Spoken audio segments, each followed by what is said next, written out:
Why you make my life easy? So papala. Emiligo, doze kumira kwe. Doze uira, Ete buluga.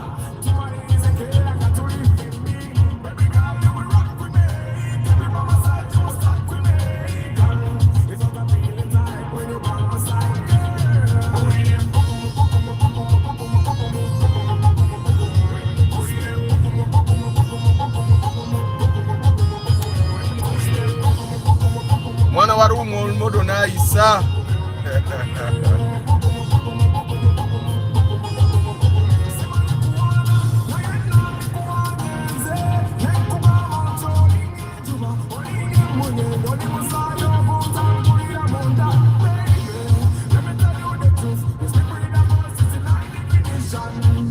Take a picture of you, 3 big glasses, make you an invention. Baby girl, you will rock with me.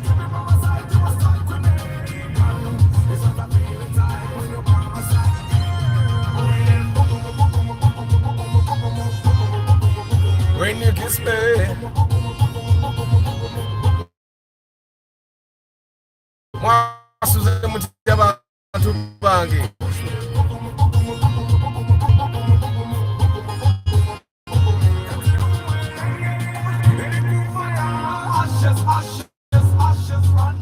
Mugalasi Joshua Mix Fam, good morning. Muyomya Mak, good morning. Antonio Random Things VIP, good morning. Saleka Zibe, good morning. Morad K Momo VIP, good morning. Wabuye Nelson, good morning. Johnson Lubinga, good morning. How is Mbarara? Balvit, good morning. Paul Sema VIP, good morning. Nathan, good morning. Travel Life Vlog, good morning. Kambesi J, good morning. Lero njagala tumenyewo myth ezidi mu nsi muno ezigenda zitambula. So you tell us a myth and why, about how you found out that it's not true. Myth nyingi no ezitambula, myth nyingi ezitambula. So let's debunk those myths ate nazo ziveewo, tuzimenye tumenye myth ezo.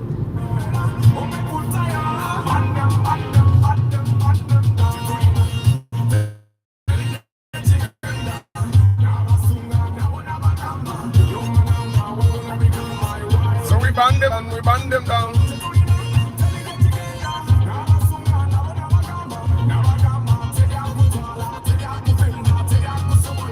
Baby girl.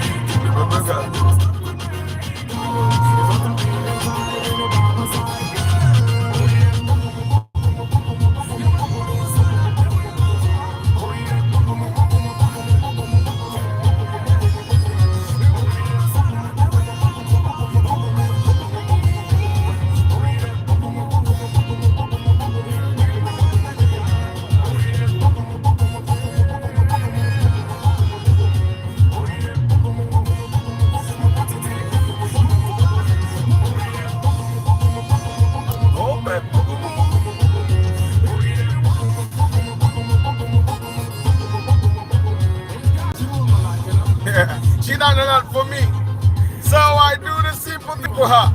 Cause she gave me warmth, everything she gave me warmth. Like musiru wa wisha isiza mukona kasozi. Abantu bavuga wishes enkaddo bachichi banange. Bane waba lwavuga wishes enkadde ensonyiwa ye.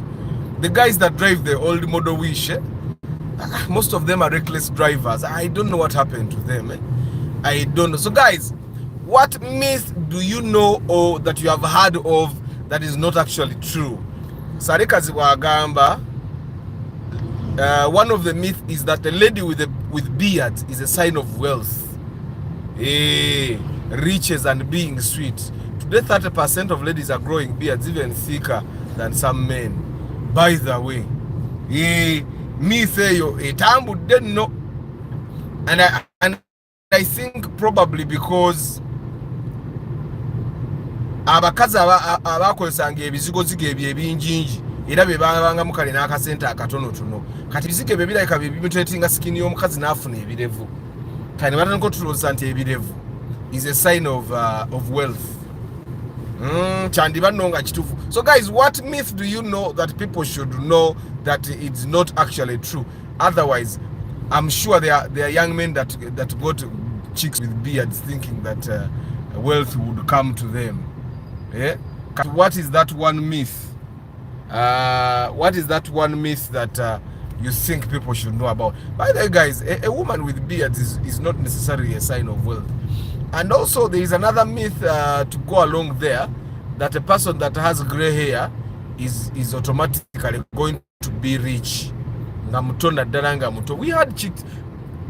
Of course, then there are people that came and said that gray hair is a sign of stress. You're better stressed all the time. But I found that majority of the people that try to bring that myth around, they were trying to make the people that have gray hair feel bad.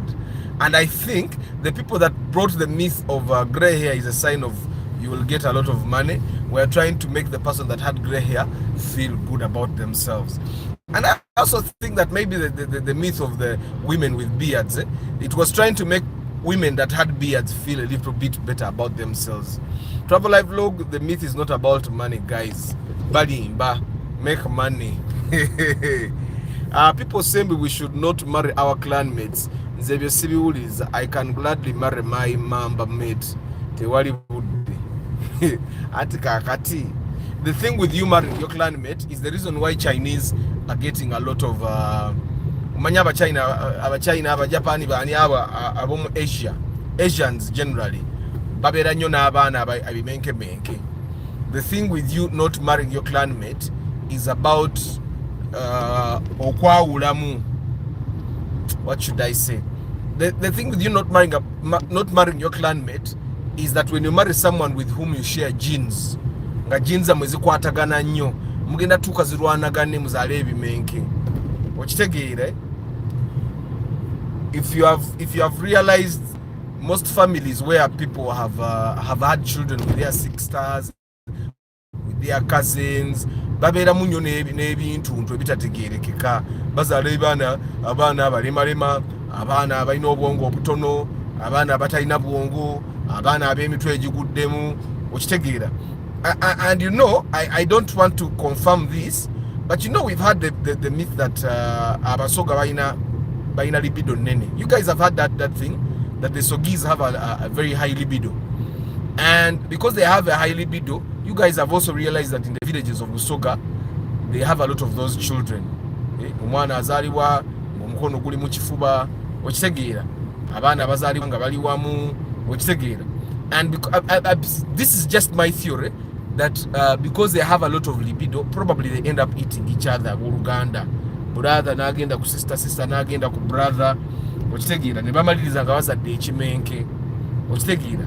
And you guys, if you realize, this happens a lot in villages. It happens a lot in villages. And it's in those villages where guys might not have access to chicks. Probably they don't smell good enough to get a chick in the village. Or probably they don't look good enough. And then their sisters also don't look good enough to get a man outside. A lot of factors that might lead abana abali mu puberty to commit incest. Yeah, and then incest leads to those kinds of birth. And then boyagala your clanmate, you're committing incest, which tegeera. So please avoid it at all costs. Mulaba omusajja wa ISIS beba munaba wishi ISIS za mukifo kyataina kuyisiza mulabi mulenge tebalina magezi kati omuntu ayisiza mu koona in a corner ngolengera ne morokejja bwofuna akabenje. One thing I've realized, you guys, there is a myth about you going very fast ng'ogenda oyise motoka nti onootuuka mangu nnyo. Tojja kutuuka mangu nnyo. Probably you can overtake a person that is going very slow. But if someone is going a constant speed, a speed that is manageable, and like you're in a zone where you're supposed to go 50 kilometers per hour, and someone is going 50 kilometers per hour, you know, you overtaking him and going 60 could only cause you trouble. One, you could knock down someone. Two, you could get fined by police. Three, you could actually run into an accident. Katulaba ngono walole, ono yetaaga okuyisa. Nendo zo mulaba era muyisiza ku 40 kilometers per hour this means this guy is really slow. We are in a place where we're supposed to be doing 50 kilometers per hour. So guys, we are talking myth. What myth do you know that should be stopped today? We can now be moving around. Guys, a chincha clan made chitofu. It leads to a lot of trouble. Sexually, it will still be okay. It will still be okay. You'll feel like okay now. It's still sex. Sex is sex. But when you think about it, it's like you know how chicks have been going around gabagamba. What a man can do, a woman can do. It's a myth. You cannot do what a man can do. There are things that men do that women can't do, and there are things that women can do that men can't do. So technically, a man, woman can never be equal. Probably what the women are looking for is equity. Equality and equity are different. Equity is making sure that you make the ground leveled for another person, for a person that doesn't have the same capabilities as you. For example, you want a child to see the things you see. You put stepping stones for them to reach your height. They are not equal to you, but you have given them equity. I don't know if you guys get what I'm saying. There is equity and equality. Now, there is a myth that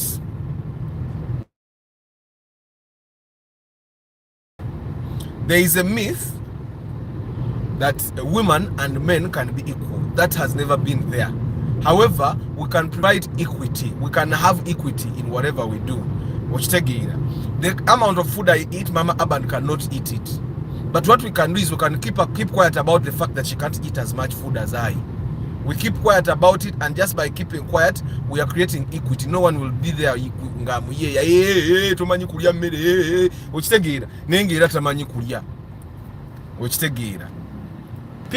Okay, the myth is not about okay. Morning Kato Muhammad, happy Monday to you too. Nzenno kano kajja muloza nze nakagumya. Sikagumidde leero kansaliikirizeemuko. Leero kansaliikirizeemu. Jama ine ensonga osagali waliwo ekimuluka ekigudde. So anyway guys, let's talk about the myths that people are passing around. Kati eno yonna Anthony olabika omanyiiyo.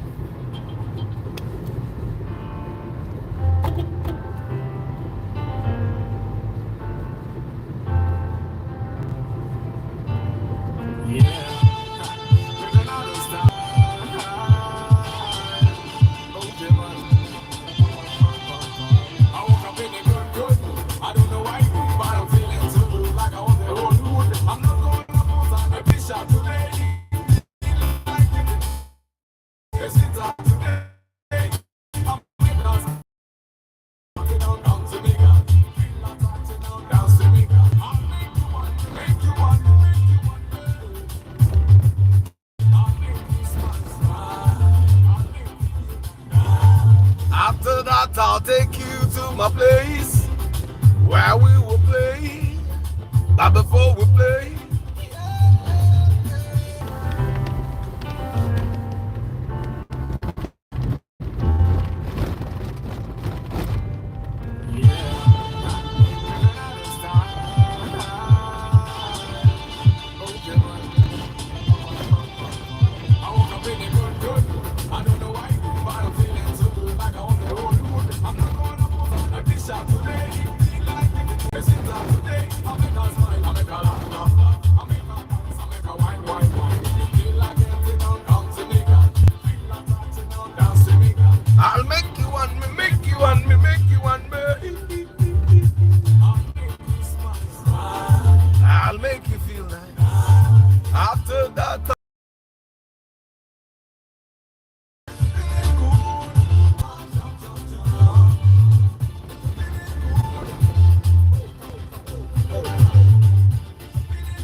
guys, we are talking about the myths that exist that should stop being passed around. Nina myth y'emmotoka gye njagala tujjewo olunaku olwaleero gye ngenda okusembyayo nga nzigalawo. Kati gwe myth ki gy'omanya abantu gye baze? Twogedde ku myth ey'abakazi ab'ebirevu nti omukazi bw'aba n'ebirevu yabeera ne ssente, the myth of people with grey hair having money, and then someone was debunking the myth of not marrying your clanmate, and I'm telling you, please don't marry your clanmate. If you can avoid it, please avoid it. You don't want to have kids that have defects, and that's I think the genes be eating themselves up just the way you ate your clanmate.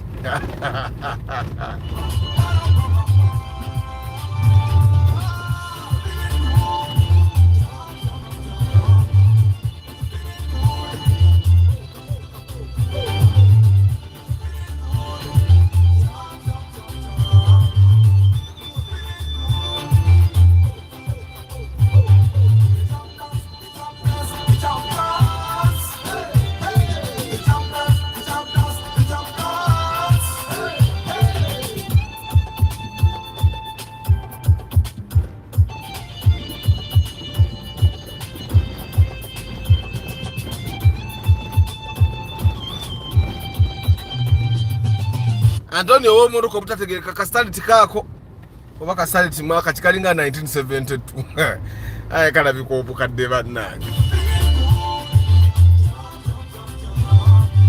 kachireka musomesa wa art yakavuga nda asomesa boba tambula asomesa amasomero nga musanvu katoyezo musanga musomesa wa art yakavuga oba sekyo nga HM yake yiwamu ekidduka.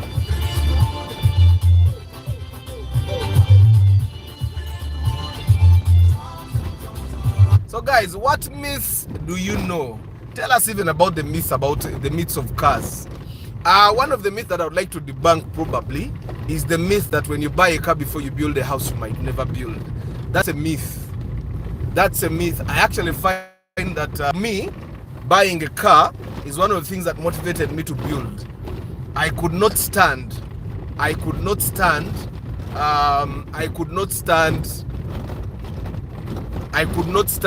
having a car and then paying for parking. And I said I will build my own house and have parking space so that I don't pay for parking, because parking is like 2K a night. Now 2K a night, that would be 2K a night, that would be 60,000 a month, right? And that's about 720,000 a year. I just thought, no, that's not money I should be giving to someone else. Yeah, and that's how I built my first house in Kasangati. And now when I built my first house in Kasangati, so my car, some of the cars could not go there and come back up, so I had to park at a friend's home. And although they were really patient with me, I realized that however welcoming someone might be, they will reach a time and they will not be as patient with you as they want to be. You get it? So I realized that sometimes I would go back home, go back late, and when I'd go back late, I'd find that they had let the dogs loose.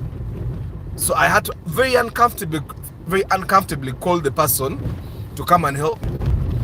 So yes, I'm debunking the myth of that says that when you buy a car before you build a house, you might never build.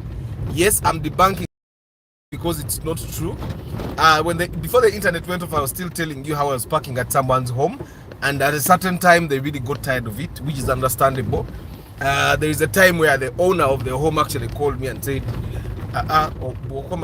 past this time bambi toleta motoka okitegera ndozanga naye akooye okuba nti nzija sawa 5 ate nenzija nenzigula gate kwegamba. It's understandable, and I'll say that it doesn't matter who you are, at a certain point you get tired. You get tired, and it's totally understandable. That's one of the things that pushed me to say, you know what, I think I need to move location. I can park properly without struggling to get to my home or struggling to come out of my home. So I find that you having a car can actually motivate you to make your life better. It can motivate you to get your life better. So that's the other myth that I'm breaking up. When they tell you that when you buy a car before building a house, you might not build. And trust me, I've driven some very bad cars in my time. Some cars that ate money, but still, as long as you know what you want, you can still go ahead to achieve it. So that's the myth that I've debunked today. Let's debunk the myths.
Guys, I always tell you, don't drive beyond 40 kilometers per hour.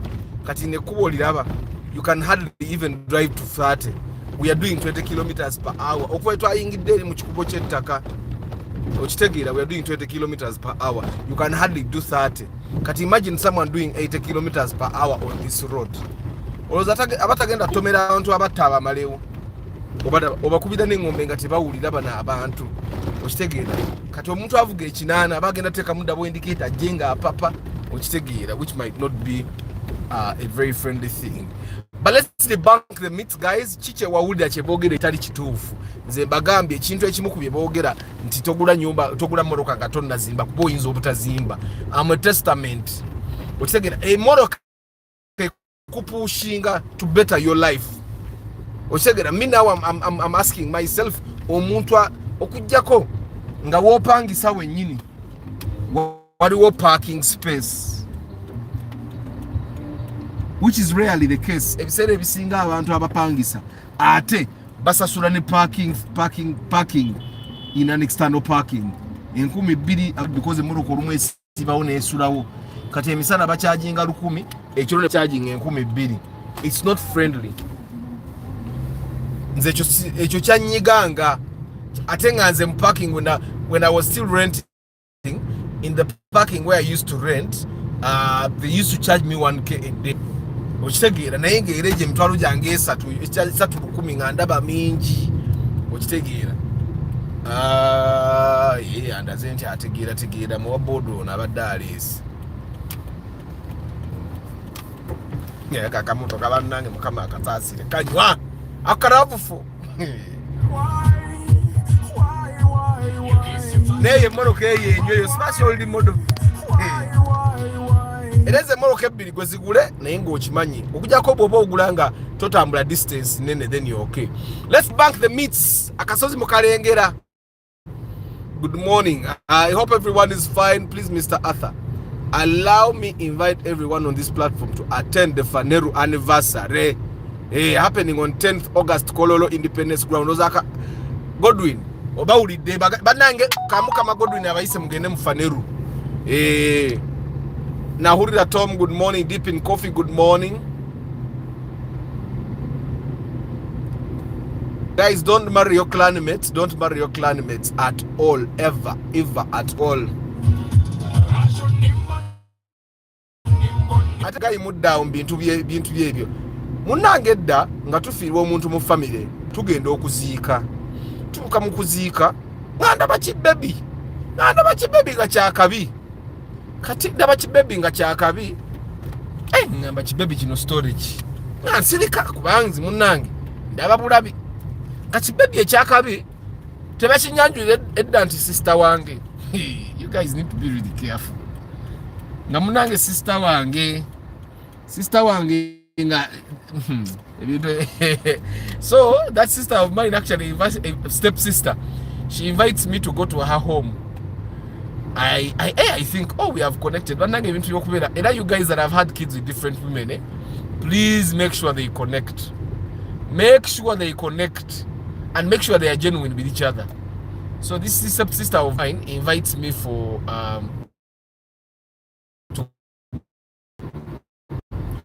so I go to her house and there I find the husband says, "Gwe Arthur."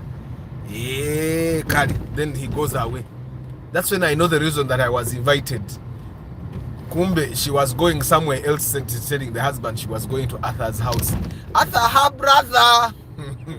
Nenga, I had never seen her. Nenga, she had done it over like 3 times, going to places saying, "Ngenda kusura wa Arthur, ngenda kusura wa Arthur Muganda wange." That thing, I had gone to connect with her only to realize that the connection was not really there. My presence was being used to debunk a myth, man. But anyway, and I think that's like the last time that we spoke, not because of anything, but because I did not fulfill her goal, and I also was disappointed a little bit. I was really disappointed actually. Yeah, but anyway, let's debunk the myths. Myth chigwe jomanyi. Myth chigwe jomanyi abantu jebaze bogerako.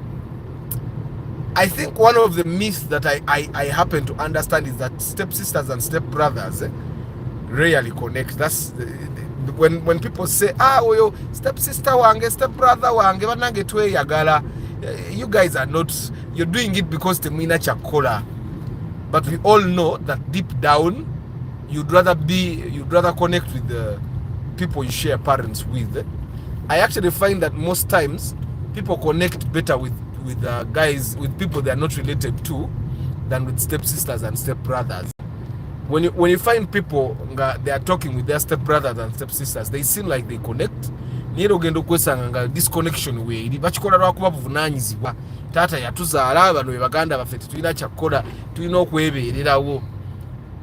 But outside that, they connect better with friends and with their own steps.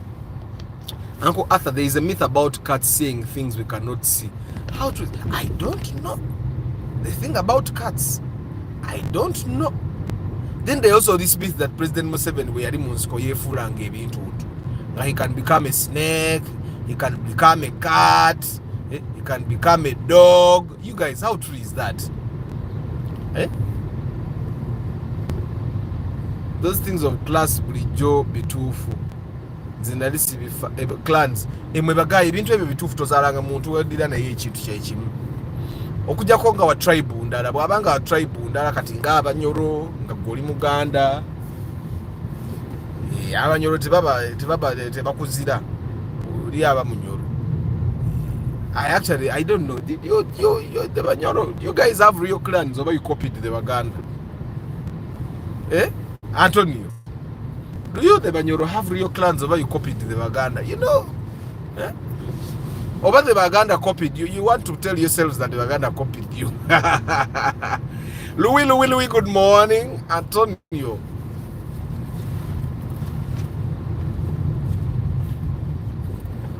That's a border side so the Katimulimu abantu amukunganze nali muze ku border yange yali badasasula double the fare. Ngamnene. Katize ku border yango yo musajja oyo yali badde standard size. Basasula standard fare 13-15. Ngabo buli wera mu kilo nga 5 yongera ke 12.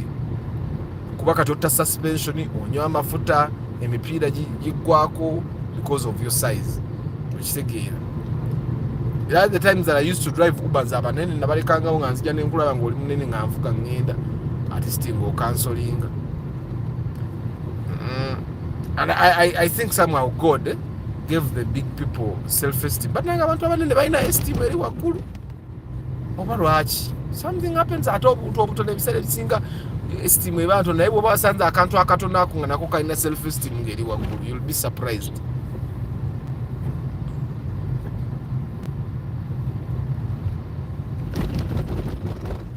So your mom's clan also matters. That one I did not know. But I used to think that your dad's clan is what matters. Antonio. Antonio. Even you Banyoro have these things. Like you care about these things. I thought it was only Uganda that cares about these things. Good morning, Anna Badbushwa. Mula Wika, Uncle Arthur, there is a myth when you buy a car or you know Gendako, you have a judge. Me have never done those things. I've never done those things and I think I'm okay. I think those things used to happen when people were doing their traditional religions. Traditionally in African society, every good thing that you got, you went and made sacrifices to thank the gods for blessing you. You get with everything that you achieved, you would go and thank the gods. That's why at every party, people would, before they drank wine, they would pour on the ground to thank the gods for blessing. You get? So with the car, you would go. But that's if that's the kind of religion that you believe in. You get? And I think they believed that that without the blessings of the gods, your car would get an accident, it would break down. But trust me, you would do all those things. Kati nogula chigegeyo, nebo gena nojisaide ente 10. Eyo chigege bagenda gikwatako kubo buli kiseera kyobula bayite eno okitegeera. So that's a myth. Mulamik, it's a total myth. Ntale Samuel, good morning. Todi Ronald, good morning. Edwin Mogerwa, good morning. For me, I don't accept Mbusamu na asobola okuloga enkuba. It's a myth to me. Aunt Kagati, it happens, Edwin, but it happens with very small rain that was not going to rain. If the rain is going to rain, it doesn't matter what juju you do, it will rain. Yeah, that's why she remember Chameleon's concert that had rain in it. The myth of hating fellow employees as if you will forever work for that organization. It's quite absurd. The myth that you will stay at a workplace forever.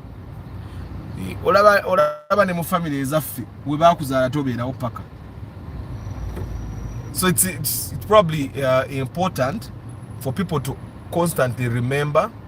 I think they forget they are not riding motorcycles.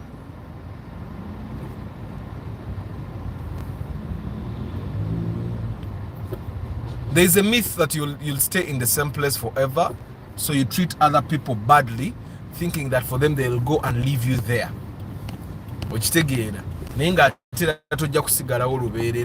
And then I think people forget that we need other people as well. We need each other, not just other people. We need each other. But where abidanti, you need another person. And then then you realize that you needed that person in Oshtegera. So let's debunk the myths, guys.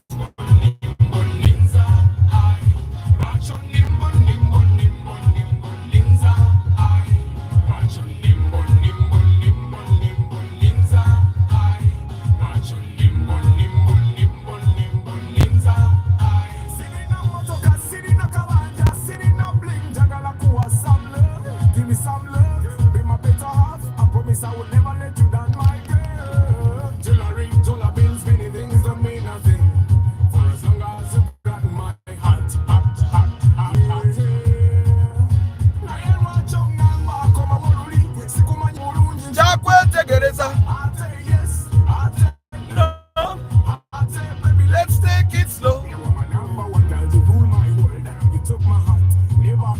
But you make me big.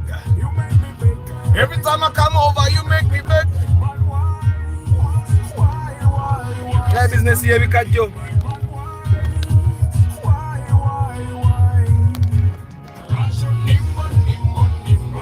Antonio kakalina akafo kalabe ke tugenda okuzimba. Abantu bafadhera abo bukazi mwe namba agaiza kakalina ugendo tuka retirement ngo ina kakalina ako bwekatyo. Ngate sikakalunga kano bakano kutekana bate bana bakayingira. Nga kali fully occupied.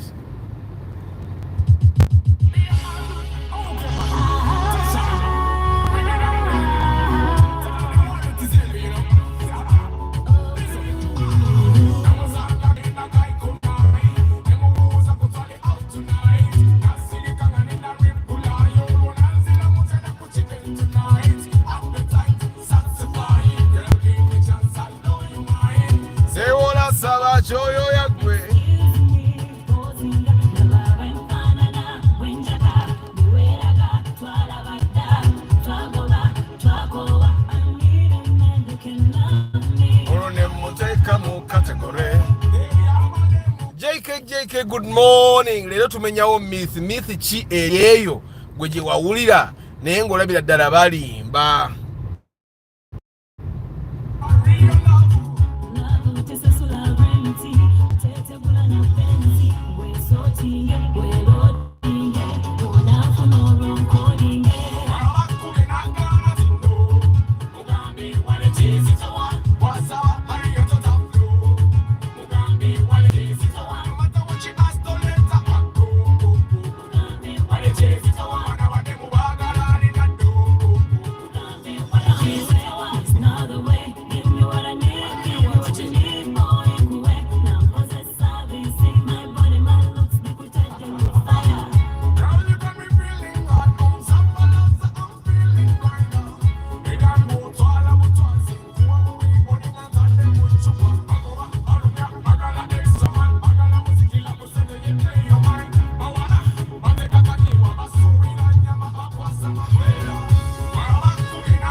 There is a myth the Germany etero kuyisibwa okubungesebwa that when you suffer when you're young you'll enjoy when you're old. That is a myth.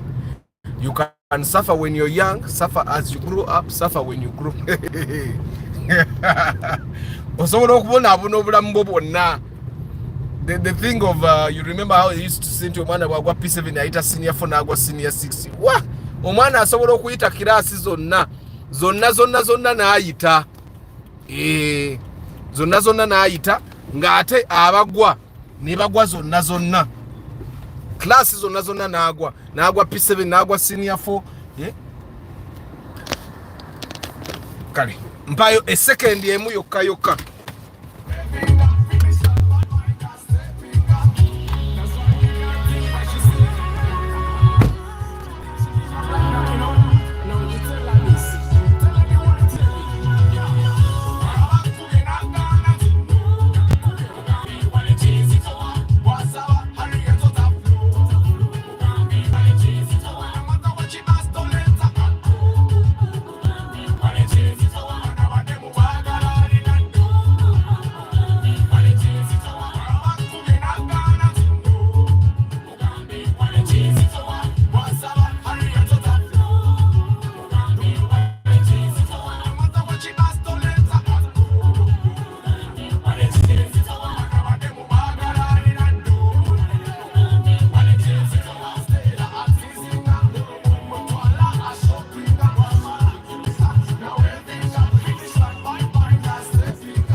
away. We know the girl, she tell you that, you know, she walks away, you know, she goes. That's what she say every time.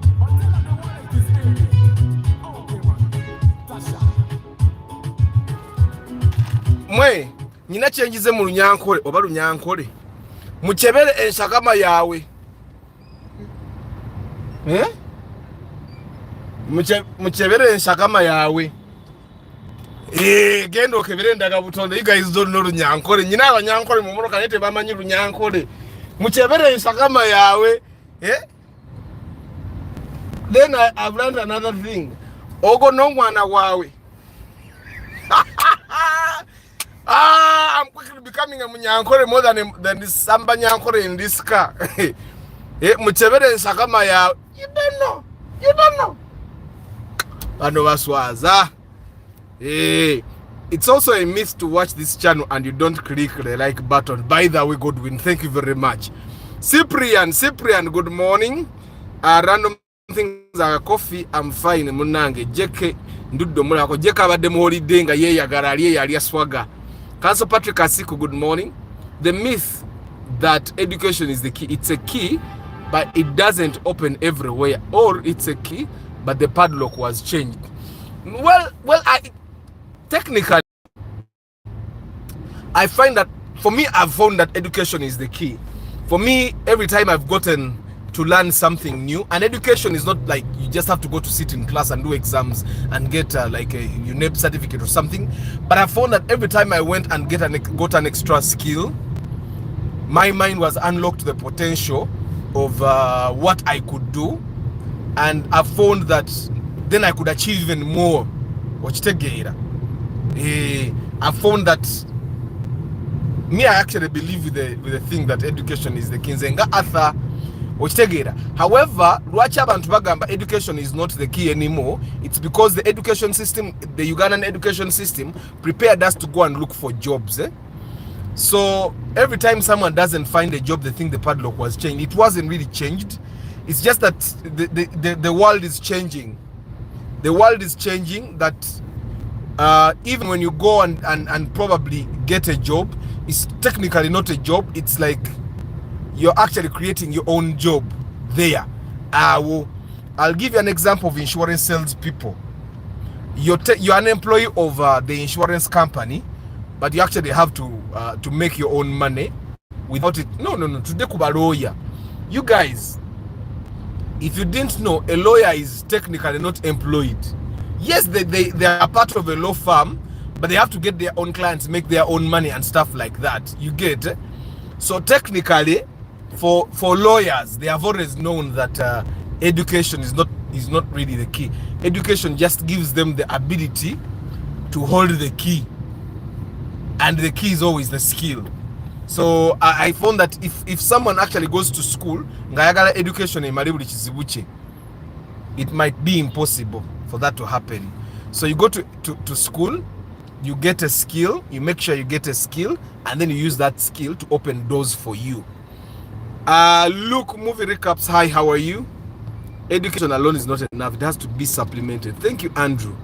Heath Moses, good morning. Chris Rich, good morning. Joan Giorgio, good morning. You have been lost. Ben Kako, good morning. Akoka 1984, but headmaster Angomo Kubienyo. Art teacher is because my fine art teacher was driving in the 80s Suzuki Jimny. Bagamba ntife abasoga tutegerera ku myaka ana. JK, that's a delicate subject. That's a delicate subject. But okay, this is what I think, that the thing that happened with Basoga and people saying that mutegira kumyaka ana. This is what I think happened. Basoga came from Jinja mostly, right? That's what we know. And in Jinja there are things that are common, okay? That probably are not common in Kampala, they are not common in Central, okay? Because Jinja is east. And you know the thing that they say common sense is not common, and they started using it as abuse. This is what I think happens. Common sense in Jinja is not common sense in Kampala, is not common sense in Hoima. So the things, the reason why the thing is called common sense is that it's supposed to be common in the places where you are, in the societies where you live. You sense things that are common. You get it? So when the Basoga came to Kampala, there were things, yeah? There were things that they did not know, but are common to the Baganda. Okay? Because me, I actually find that Abasoga go to the Ministry of Education, and if you don't find a Musoga making things happen, you'll find someone from West Nile or someone from the north, or someone from the central. Go to all ministries, you'll find that it's mostly people from the east, north, West Nile, and central that are making things happen. Of course, the key decision makers, you know where they come from, but when you go to the actual people, the technical people, it's mostly the Basoga. Abasoga baina magezi. Okay? But what is common in their area is not necessarily common here. Kati abasajja manya Abaganda bajereka, Abaganda bajereka jeke. Kati Abaganda buli wejiranga nalaba omusoga nga ka common sense ke Kampala takayina nga bagamba Basoga bategira ku myaka ana. And somehow, because when the Basoga came here, the Basoga were fewer than the Baganda. The Baganda echoed the thing, and eventually even the Basoga started accepting it. It's like getting someone from the village.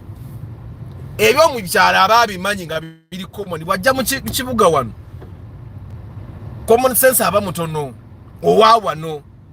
It's just like the same reason why Mama Ban can't drive here. She doesn't have the common sense for the road. It's not an abuse.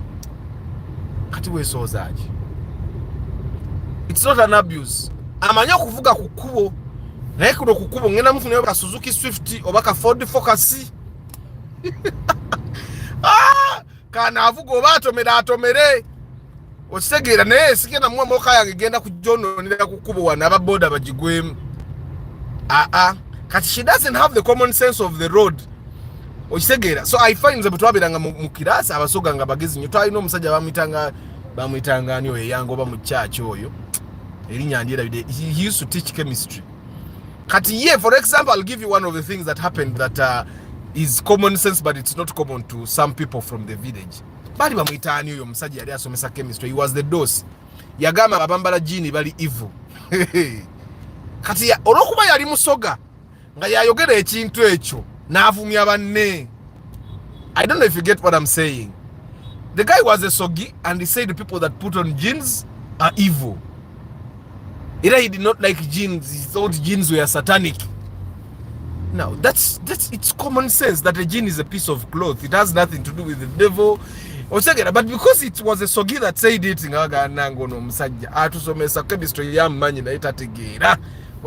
so that's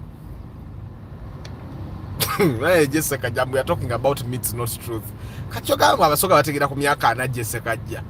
The myth about the Benz seems true. Not everyone can keep it on the road. So I find that what is the myth there? It's not a myth. Okay, it's not true. It's actually a myth. I've seen people that have nothing driving Benzes najibeza kubala. Okitegera nga tennafa bwetandika okufa n'abagagga zimanyi obbalema siza abagagga bokazi abantu bali determined abafiira ku Benz. I think German cars are for people that will drive a German car no matter what. When you pay for your car at the beginning of the month, they give you a bonus. Enoch, that's a myth, by the way. That's a myth. I find that the first time you pay for your car in a month, you get more units. The first time you pay, the second time it will be less. And I find that most Ugandans will buy 5k at the beginning of the month because abayinawo ne bamuwanga nyingi n'alowooza mbu bamuwadde bonus. That's a myth. Even in animals, when you do inbreeding, the quality of offspring greatly deteriorates. But marrying a lady from your mother's clan and not directly a relative of your mom. Okay? Good morning, David Sembatia, Owomugisha Christine, Ngamba Buza broadcast. Jones Info, myth that only Toto and Shell are the good fuels. I've never seen a Toyota recommendation for a certain fuel station. Abdurrahim Kasita, hi, Lucky Mose, and fat people love their food. But Arthur, I think the issue of grey hair at an early stage might be stress issue. Obama became POTUS with black hair, left White House with the head all grayed out. Hey, Obama mukadde. Obama teyayingira State House nga tebagiyita State House, bagiyita White House nga alina emyaka nga 5. Good morning, Akiram. Antonio agamba, I dated a babe letter to introduce to me by Michael Jackson. She's my mom. She was so shocked too, and we called off the relationship immediately. Wadenga ya yedirangabi, my mom wa mamba. We the Banyoro have clans too. Nze nva mu Nnyonyi clan. Era abenyonyi okuva mu Buganda baba banzi bakuzira wawa naye ganti abaganda bo. Hey, the Baganda just there up there great. Antonio nyina muna abantu bantu nulira nenugu empitirivu. Hey, abaganda they are just up there. Teba kuina ko mtawana. Nemu mukimanyiti ndabika nekumide mujamu azologera nempita wali. Mukimanyi ekyo oba watambula katusigale tuya kyakola. The myth that when you touch your in-laws you will start shaking. Bali batutiisa tebagala avuka bali bamama babakazi baabwe. Naye kakati mama wa mukazi w'omutandika otya. Arthur, even from your mom's side kikulu nnyo unless ng'oyagala kuzaala mu mwana wa kojjawo basengaawo. Guys, doing stressful works grays out earlier than chillers. But I've seen chillers actually gray out. Then how do you explain the chiller that grays out? How do you explain the guys that gray while they are chillers? Kakalina disting yakazimbe hoima but no kazima. The myth that every old person the myth that every old person is wiser, your myth nene nyoba nanga abakadde abasiru bangi nga kisiru no kitundu tutoga bananga kino kyakula kitya. Bananga abakadde abasiru bangi banaye katonda ate abakadde abasiru banyiiza. Saa musajja nga alina emyaka 7 naye nga musiru tategeera nogane kati kino ate ng'olina kiwa ekitiibwa olina okukibuuza. Nze kati mbaviira ne siddamu nabbanyega. Mbuweddira nnyonyi Antonio, mbuweddira nnyonyi nnyoro si nnyonyi nganda.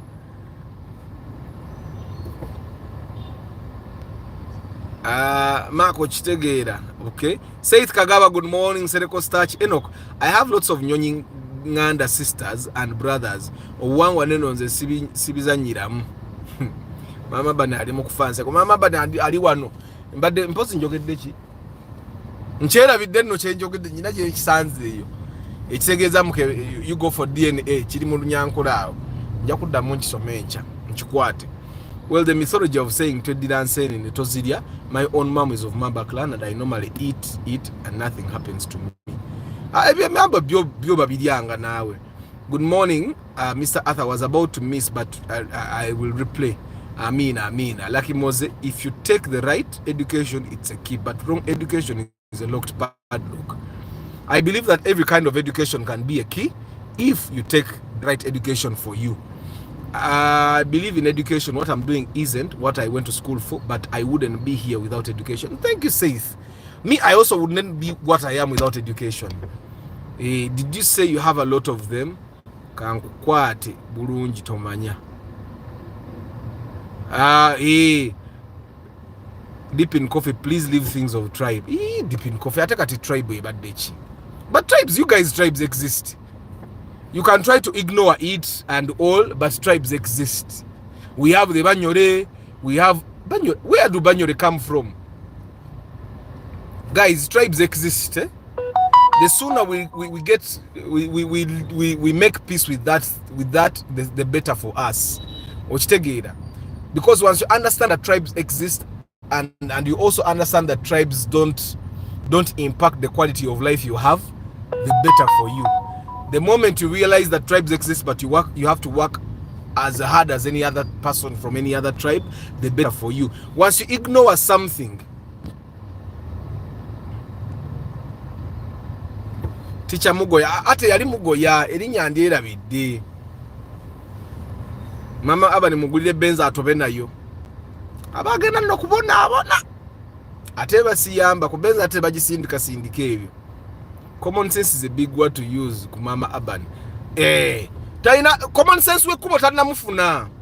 Ate common sense tekibera kivumo bannange people mukiyige ekyo common sense tekibera kivumo.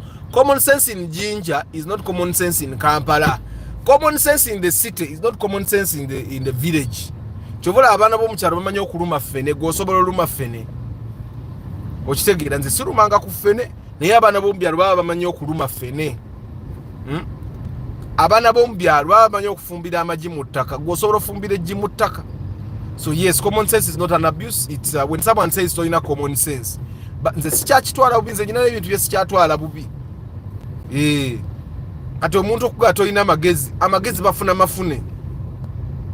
Senga omuntu akugamba embuno oli musirusiru totegeera oli kigwagwagwagwa. That's a big abuse. Abakuvumya ebigambo bingi onogenda okumala okubidefining okubimenya.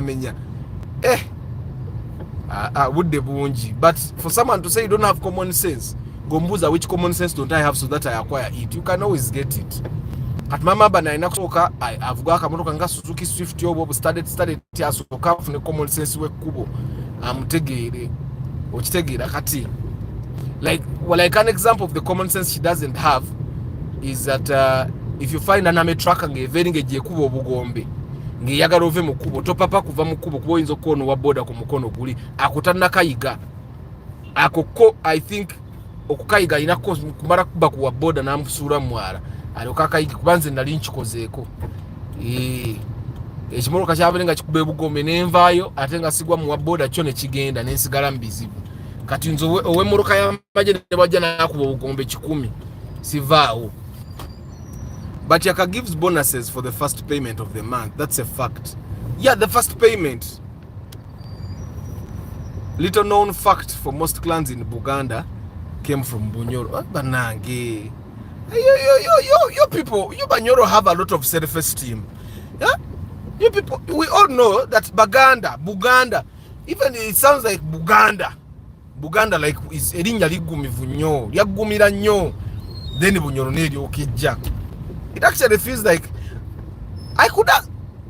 Is it because Omukama of Bunyoro is older than the Kabaka of Uganda? You people start thinking. You start thinking that Uganda came from Bunyoro. Of Kabaka Mwanga, that period and the Omukama that was there, who was the more powerful one? Yeah, Kabaka Mwanga. Which was the Omukama during the Kabaka Mwanga period? So you see, you people don't even know who was the Omukama at that time. You don't know. Antonio, ani ali Omukama period ya Kabaka Mwanga, because that's the time that we can probably say which people came from which people. Anti na abasiru bakaddiwa tugamena abatayina magezi, because I find that omuntu atayina magezi yagaana okugafuna. Amagezi osobola okugafuna, osobola ofuna egaali, osobola okuba nga tomanyi kugivuga nga amagezi g'okuvuga egaali togayina. No man ofuna amagezi g'okuvuga egaali. Abakadde abasiru mbula okugamba y'omu nga musiru muzibu. The myth that buli wa boda abeera mwana enyiiza. Abaana ba boda enyonyi ebeera nnyonyi oba nnyoro. Banyole come from Butleja. Banyole are sisters of Basoga. Not so. Runji Nathan, it's not a bonus per se. Those are 25 lifeline units of the domestic users. So if you don't buy 25 units for the first purchase after 30 days, you can still have part of the second reload. Kaka likastane Antonio kali ku UAE. Even hopeless si chivumo. Exactly. Hopeless na cho si chivumo. Rakubanti, the tone you bring it out. Like if I say the hopeless, it sounds like it's an abuse. Not so. But if I say, but you're hopeless, then it doesn't sound like it's an abuse. He was Kabalega. Ne Kabalega na yainamo erianyi. Kabalega was also strong, but even the Mwanga was not a joke. Mwanga killed how many martyrs? How many martyrs did he kill? Moroka number atheists, they just don't want to accept Mwanga killed many people.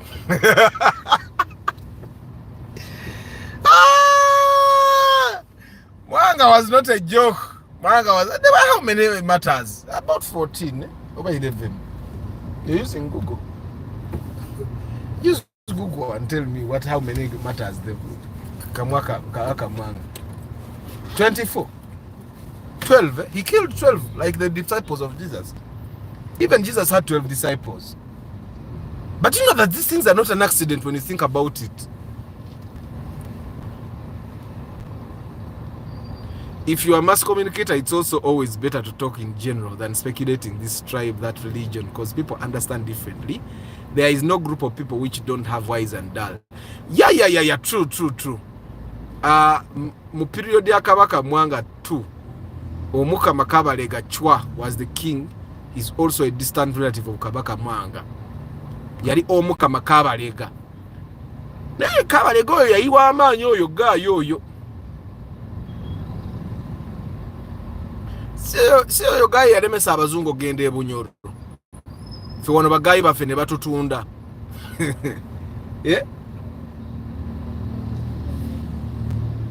Bamata bali 22 si 12 bali 22.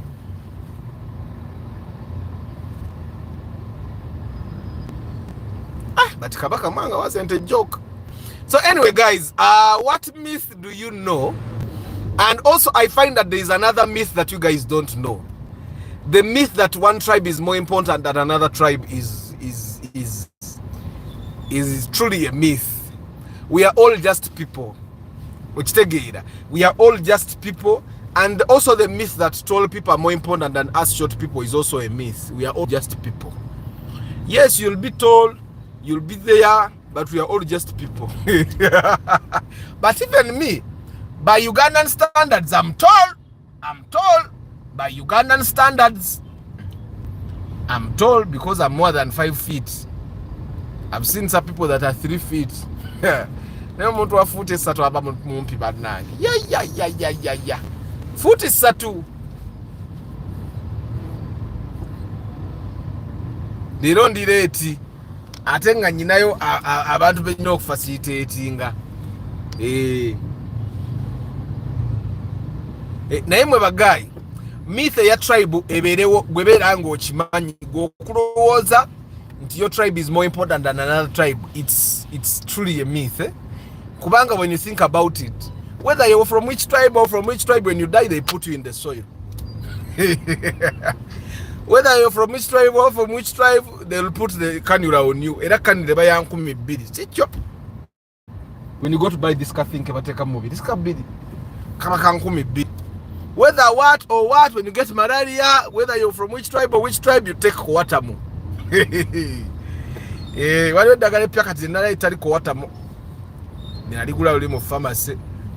Now, whether you're what or what, borders are for us all. Whether you're from what tribe or what tribe, bofune chituli mulinyo omusawa agenda kusoka kulowooza kujja mulinyo ngata nabakola bazita batya root canal. So your tribe doesn't really matter. So I find that the reason why you guys find talking about tribes delicate is because you have a lot of self-importance. I find that we have been made to believe that our tribes are more important than humanity. We have been made to believe that because we come from a certain tribe, we are more important than other people, or that people that come from other tribes are not as important to the world as we are. But when you think about it, fenna tuli just bantu, fenna tulya, fenna tufuluma, fenna tulwala, fenna tutuyana. Okitegeera. When you think about it, it's really about you knowing that everybody in this world matters. Ojja kulekerawo okulowooza nti, of course it's people that lack the common sense of the real world, that fena tuli bantu buntu abalowooza nti tribe eri y'amaanyi, eri tribe y'amaanyi. Okitegeera at the end of the day, it's who you are that matters. Kubanga ogenda kufolekewa abaana munsi muno, olekewa abaana bo no bataddemu ekintu kyekimu kye bazze bakuteekamu nti oba tribe yo y'amaanyi okusinga endala, nti oba tribe ezimu tezirina magezi, nti oba tribe ezimu tebategeera. Ogenda kuba balese mu nsi nga ate obatadde mu katyabaga, because they'll start treating other people like they are less important, and those people that they'll treat like they are less important, they may not handle it properly. So oyinza ogenda okwesanga nga abaana abo oba creating the enmity etali badde nnungi. And you saw what happened in Rwanda when the Tutsis and the Hutus were killing each other. Which tegira, the end of the day, it ends whether you came from the tribe that was victorious or the tribe that lost. Today, as we speak, yeah, you're still going to suffer the same way. You're still breathing the same oxygen. Nti era na ugenda marufi. I think the one thing that humbles people most is knowing that whether what or what, we shall die. Okitegera gwekasota nko kwerowozaako nga ow'amaanyi nnyo banga agamba nti gwe tojja kufa naye ng'amazima gali nti you shall die. Arthur, how do you bite jackfruit? Muradike mumo. You see, now you don't have common sense of biting jackfruit.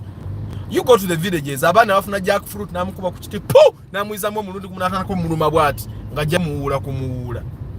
Kati waliyo common sense, kati wano muwandege wano waliwo common sense waawo. Ngero oyinza okujja ne bakolako emikolo. Ne kati you will find that if you came to Wandege and talk to the right people, you will not pay trading license. They would know who you call. And you, like when I was constructing in my where I live, I just found out one of my neighbors knew the mayor. So he did not have an approved plan, but he knew the mayor. If only I had known that neighbor of mine.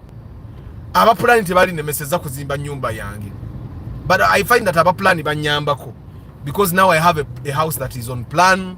Bulichimu checking out or take it up because I built a house that was on plan. Which take it.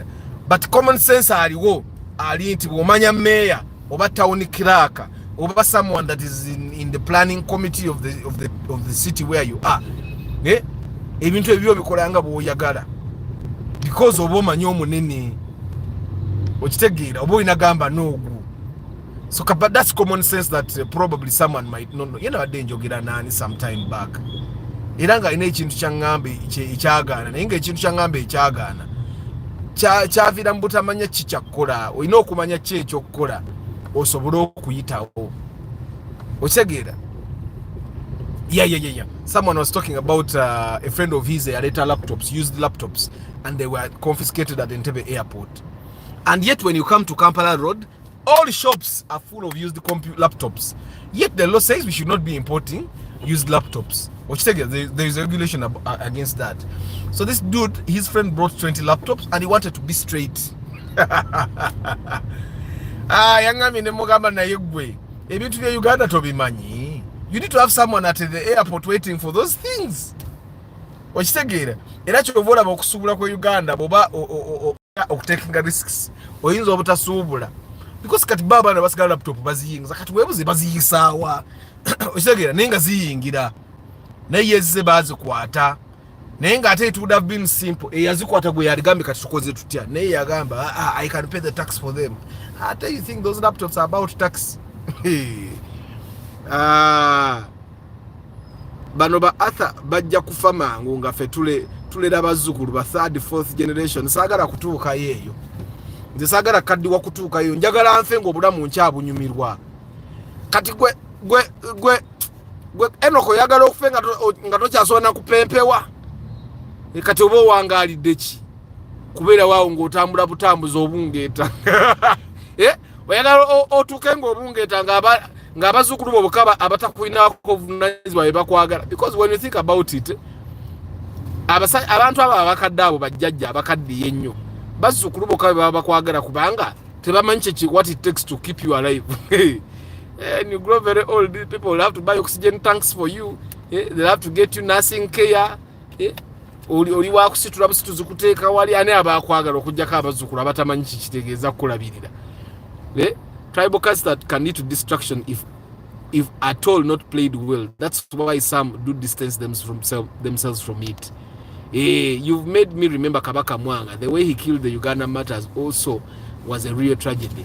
Mbugwani sebonze bazeketa nuwa mawagali kizito. That's why you need to name your kids properly. Tomaraga tuma manyanya. Morad Kemomo, tall, I mean like NBA player. Human hearts are designed to pump blood that are not designed to pump blood that high. Chovola katinze by Ugandan standards, I'm told 5 feet and 9 centimeters. I know people that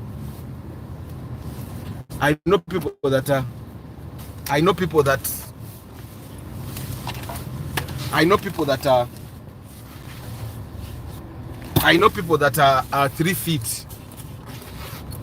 Morad Kemomo and Nonyako, and I teach you how to bite at first and tear the jackfruit. Mr. Arthur, the right way is we are all Bantu and we are all black people. Here the Arabs tell me until the way we love each other is top notch. Black people love each other over west, over east, south, we are all one. Anti kakati wanola in Uganda ekintu ekisinza okutwawula kiri kimu. It's tribes. Tribes zitwawudde nnyo nti there are people that feel special because they come from a certain tribe ekitali kituufu, and there are people that feel bad when people from certain tribes love their tribes. Weyagala tribe yo na ye, because tribalism actually, guys, let me just change this. Ruto aine mama bani wano moroka netugugolinga tribalism. Tribalism is actually not bad. Tribalism is your love, is the act of people loving their own tribe. That's tribalism. And you loving your tribe is not bad. It has never been bad. Echintu kati, I think people are twisting tribalism around to you not loving other people from other tribes. Kati, we are actually starting demonizing people loving their tribes. It is the ndi musajja muganda njagala kabaka wange njagala obuganda ndi wafumbe kwagamba nga I love my tribe, and people are demonizing that. Nze bwe njagala obuganda omunyankola yagala ankole, omunyora yagala ankole, naye nga bwe tutuuka ewantu nga we are together tetweboola. Okitegeera, because omunyoro n'omuganda fenna we are just people.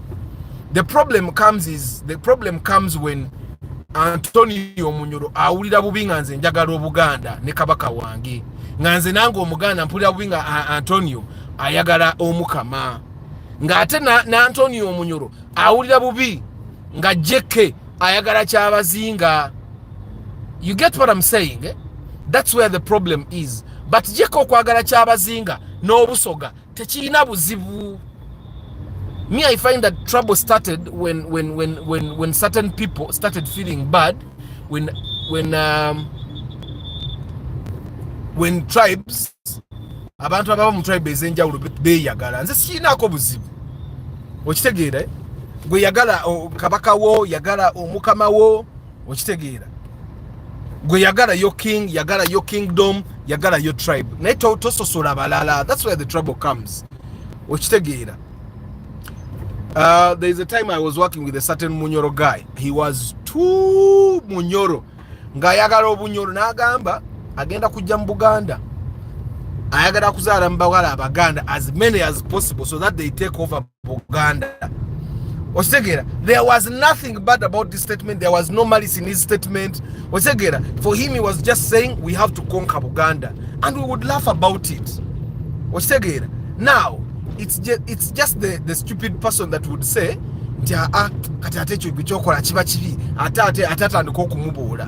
if he wants to take over Bunyoro, you also go and Buganda, also you go and take over Bunyoro. I find me, I have no problem with tribalism as long as you don't discriminate against a person simply because they don't come from your tribe. Tribalism is not supposed to be bad. Tribalism is actually good. It's good because you love your fellow tribesmen a lot. But it doesn't mean that hate on other people because they come from different tribes. You get? So we did inspection. I actually forgot about that inspection. We did an inspection, I think it was over Thursday. We did an inspection, and I was seated with this gentleman. We're talking about an inspection, and we are still talking about the same subject of tribalism, and we were talking about something close to what we have been saying. Until we are different because we come from different regions, we eat different food. We are exposed to different temperatures. We are exposed to different weathers. That's what makes us look different. We eat different foods. That in a way shapes how they look, it shapes how their body feels, it shapes Abaganda oba bali achenyi olumonde n'amayuni osegeera abasoga bali nnyo amayiro. By the way, Jeke, what is this thing with the libido? What is this thing with the libido? What do you guys eat? We can probably duplicate it in the entire country so that the libido also, you know, what is this thing with the libido? And by the way, guys, I know someone that has just recently confirmed the thing of the libido. Yangabe Arthur, chitufu kalibido kama mchikumi. Nena itanaba kuchitegira chiva kuchi. So Jeke, you as an engineer, because engineer, you guys, the person I'm talking about was an environmental engineer, and I was asking him, what do environmental engineers do? Nangaba muna environmental engineer. They are the people abajjanga mogendo zimbe kubo ne bakebera ettaka ne bagamba kati awukora sa agenda uteke layers waste and all. So Jeke, gwenga engineer, tell us about the thing of the libido. What tonyonyolemu kubaka kati gwe gwenga engineer oteko kubeche ekintu kinonyerezako. I don't think engineering can have that as a case study ku university, but oba abantu abakola psychology bayinza obanga bo bakikola kuba biology, aba medicine, kola research, the cause of the libido in the east, because it's eastern Uganda that has the highest libido, right? So what is this thing about it? Someone confirmed it to me recently. Nangaba Arthur, checho nembuza netogwere nangamba So I think it has to do with diet. Antonio, what do you know this theory? Ekintu ky'abantu from the east okubeera n'ako akantu ako akayitamu ako nga kali mu kyenda mutaana awo kiki. Someone should tell me tuyayo kubayo kati yo si myth. Nze nali manyi myth naye si myth. Nze nyina omuntu yankonfirminze and is getting the information straight from the mouth. Akigira Katonda yakola abaana ba boda. Abana ba boda azunga ngatatunudde nayo wajalaga na salati. So anyway guys, the myth jembadde njagala okudebunking olwaleero ye myth ya waliwo ya commenting. Yesterday I did not do a broadcast and I put a post nembagamba I'm going to miss today's broadcast, and someone commented on that post nangamba tomorrow talk about the blind spots in the Rumion and the Raktis. That's a myth, guys. That's a myth. Terry Moroke in a blind spot.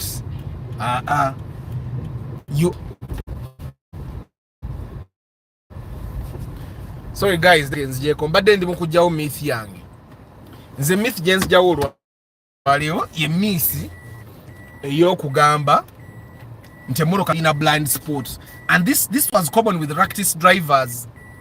Abantu abavuga Raktis bangi bagendanga bagamba nti Raktis is in a blind spot, and the places where they say that these cars have blind spots bagambanga nti Moroka in a blind spot muno obulabirwamu buno obuli wano maaso after the door ne mabega kuba ne mabega walinge wali obulabirwamu. So they used to say that these cars have blind spots. But as a person that has driven the Raktis for some time now, it doesn't have a blind spot. Oba tomanyi mumanya motoka. Now someone will also say that the Rumion also has blind spots. The Rumion doesn't have blind spots at all. You're just not used to driving the Rumion. Because if you tell me that the Rumion has a blind spot, kati abasajja bavuga trailer bagenda gamba ki, because someone umwana avuga trailer nga yabyana bibiri kati oyo yakola atya. By the way, Arthur, why don't you like the Daihatsu Terios? Daihatsu as a company used to create bad cars in the beginning, but they have greatly improved. They used to make bad cars in the beginning. Is Daihatsu is also anyway.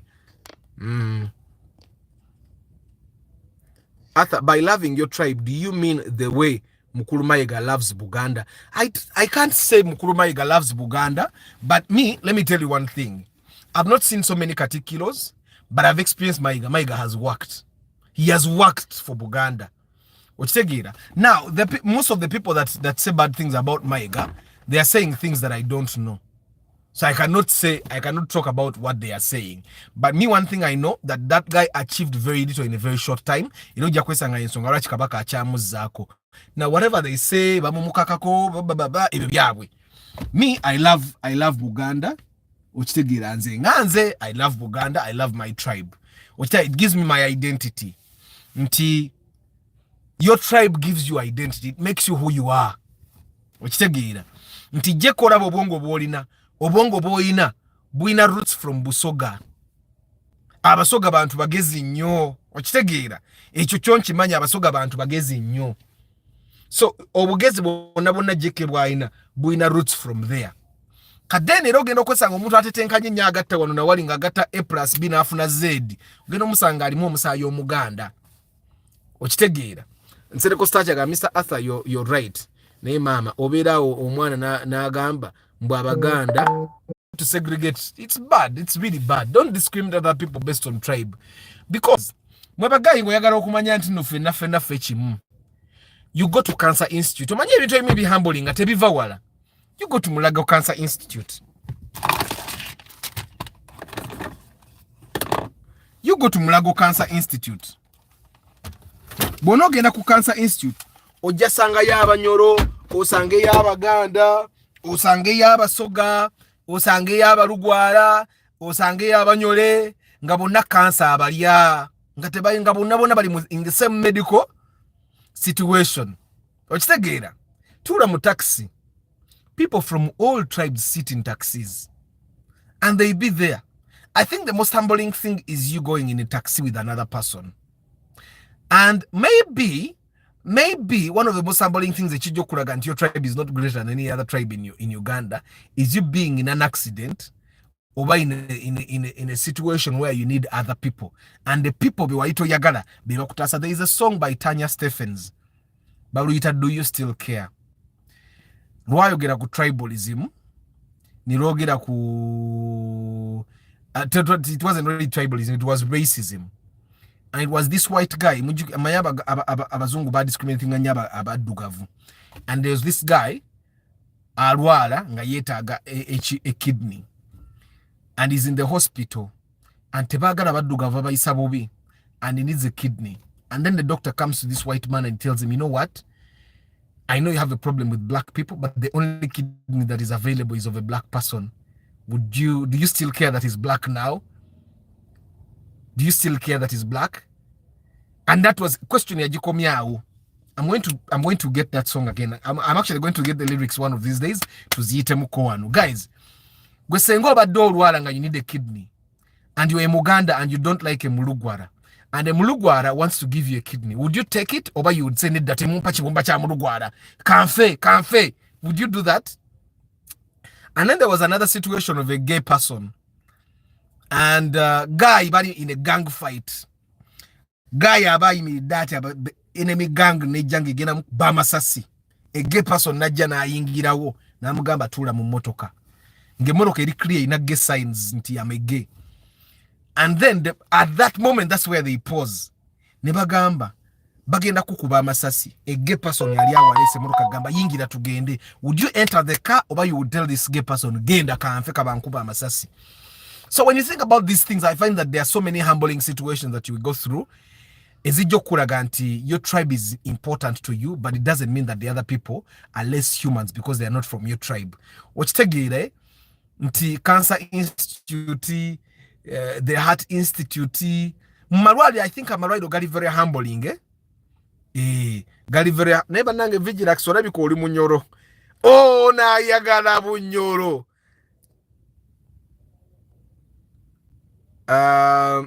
One day, I was rejected by her parents indirectly when they found out that I'm not the same tribe. And the reason they gave her was that I could not afford the dowry. Man, it left me. It was tribalism. I don't think that was tribalism, but okay. Those people from the East, by lots of important things we should know as a nation, but they decided to keep them all to themselves. But easy.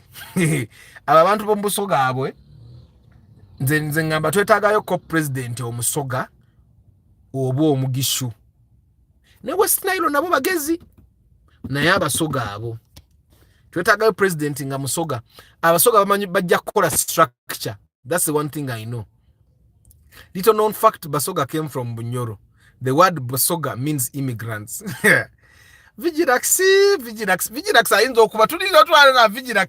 is a prince in the Omukama's kingdom, in the Omukama's palace. Nga Vigilax is one of those guys abari kurusegede Omukama. You go deal with social media.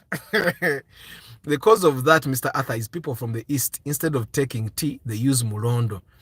Dry them and put them kuchai. Maybe omugishunze yali anzise nga nchakube bidongo boy nenchita mulondo naye abasoga tebalya mulondo, abagishu be bali omulondo.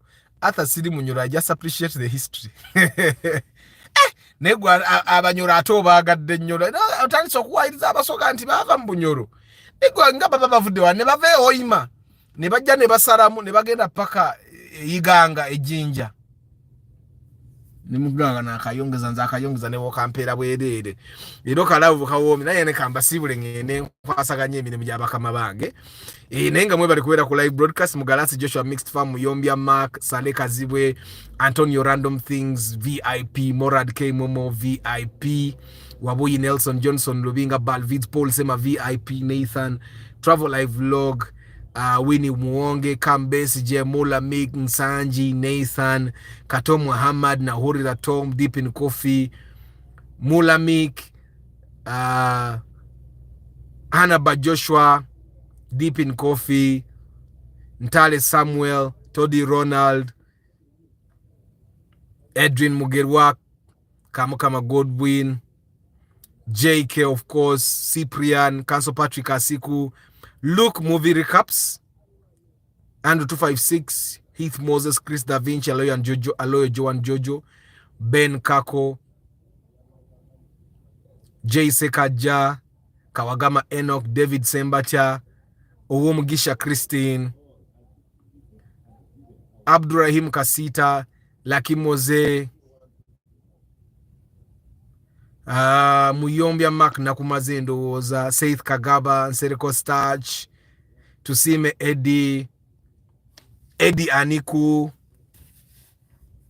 Murunji Nathan Mr. Lucius Henry Muchibi MK Dental Hub Clinic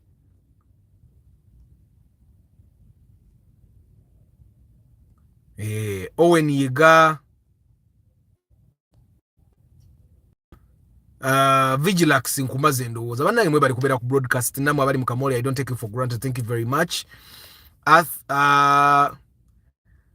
With that decision at least bankuba amasasi naye nga sisemberedde musiyasi nze tebankuba amasasi nze tebankuba amasasi and I love that song. I started listening to that song ngenda dufuna. I'll just read the lyrics for you mujategeera.